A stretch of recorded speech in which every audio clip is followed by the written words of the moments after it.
Welcome to the Big Review, Comic-Con edition. I'm your host, Vernard Adams. I just got back from Comic-Con and I had a great time. It was very exciting seeing celebrities, artists, writers, and fans in their costumes. That's why I'm dedicating this show to the con. Let's get rolling. In The Amazing Spider-Man, we get a glimpse of what Peter Parker's parents were like. This sets off the adventure in the movie to find out what Parker's parents were working on and why they left Peter with Aunt May and Uncle Ben.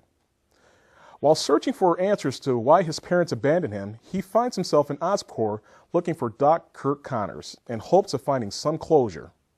Instead, Parker finds himself in the genetic lab, and one bite from a radioactive spider, he becomes the Amazing Spider-Man.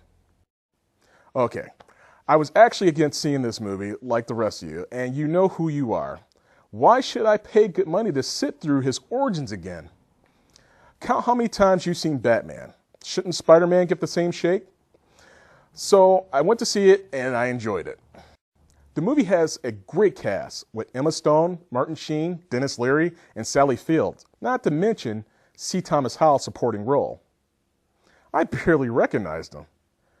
The new kid, Andrew Garfield, playing Spider-Man, did an okay job with the role, but there were certain areas I had trouble with. I felt his performance was outshined by his supporting cast, and he looked a bit too much like James Franco to me.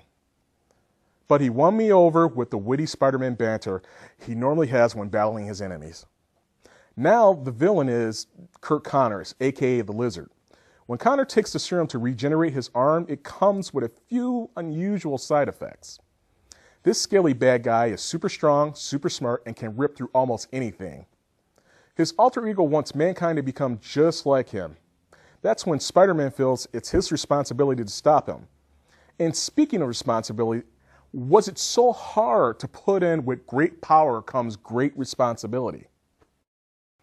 This was one of the few problems I had with the film, along with how he started using his webbing. I did like that we really didn't have to wait to see him get to use his powers because he was developing them through the entire movie. Oh, does anybody know who the mysterious guy was with the hat talking to Doc Connors at the end of the credits? It's driving me nuts. If you do, hit me up on the Big Review site on Facebook. That's The Amazing Spider-Man, rated PG-13, already out in theaters.